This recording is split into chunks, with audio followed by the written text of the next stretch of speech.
Hello, my loves. Thank you so much for tuning in. Welcome back.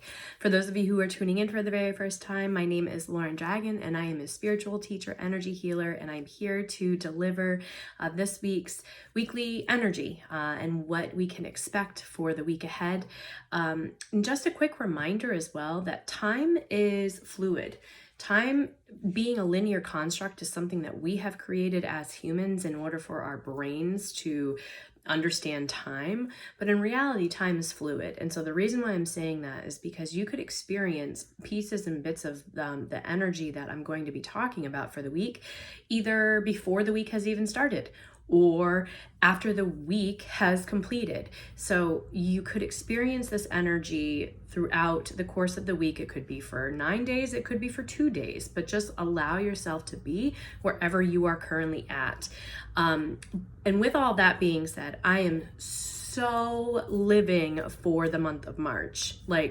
I am so freaking excited for March because March in numerology is an 8 universal month. And so when we are talking about universal energies, you take the month, which is a 3, and then you take the year, which breaks down to 2 plus 2 plus 1. You could throw the 0 in there if you want for 2021, but you don't need to. So 2 plus 2 plus 1, and then add the 3, and you get an 8.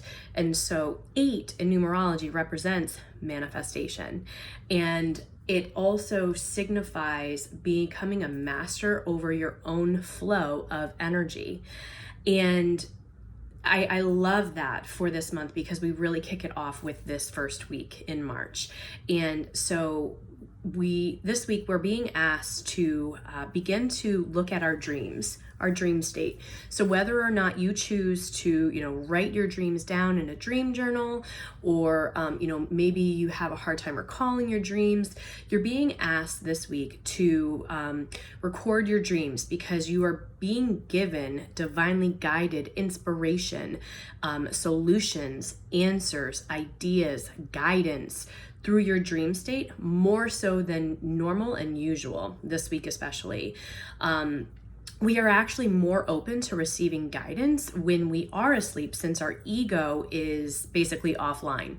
So you're not fighting the nudges that you're hearing with what's going on in your brain anymore, because your brain's off when you sleep. And so whatever is meant to come to the surface will come to the surface in your dreams.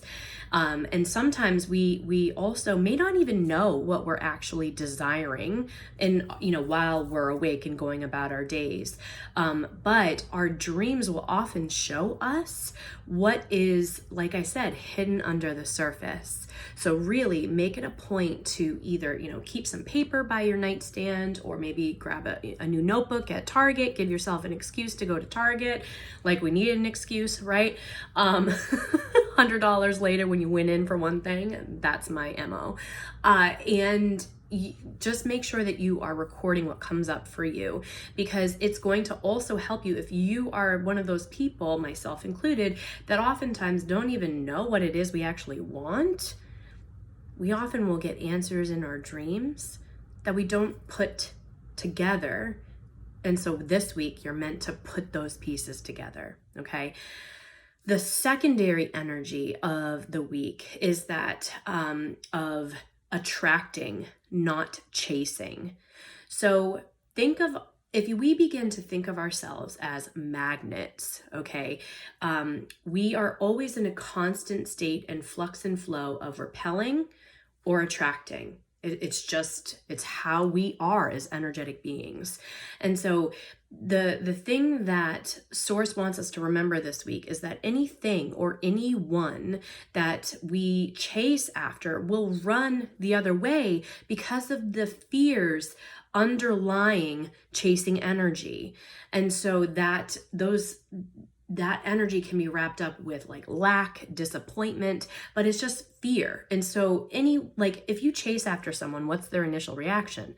To run away, right? And so we're being asked this week to attract what we want and what we need by sending out love and gratitude and welcoming energy. So if you have found yourself chasing money or other desires recently, this is the reminder that you are actually repelling that which you actually want. Okay, this is like your message to you that you've been repelling what you've been actually trying to call in. And so it's time to flip the script. This week, we are being given the opportunity to flip the script and move out of the chasing sort of energy, which results again in that lack and disappointment, and surrender to attraction. And so we do this by taking love-based actionable steps, by sending out gratitude, by welcoming in the energy and the desires that we want, by being in a place of surrendering, knowing that you are able to intentionally create your reality. But you're not going to be able to do that if you are in a state and in a vibration and frequency of fear, of lack, of disappointment. So it's time to flip the script, and it's time for you to begin to welcome all of those things that you want in by sending out love, by sending out gratitude, and by welcoming that energy with open arms. I hope that this week's energy forecast helped you. I hope that you were able to take something away. Please, if you want to come back and look at this weekly energy later on in the middle of the week, towards the end of the week, save this video. Or if you also know someone that could really use the message, a friend, a family, your partner, share it with them, because that is the energy of reciprocity. It's the energy of give and take. You take the message, you send it out back into the world for others to view. Okay, so again, sending you so much love, and I will see you next week for the weekly energy forecast as well. Take care.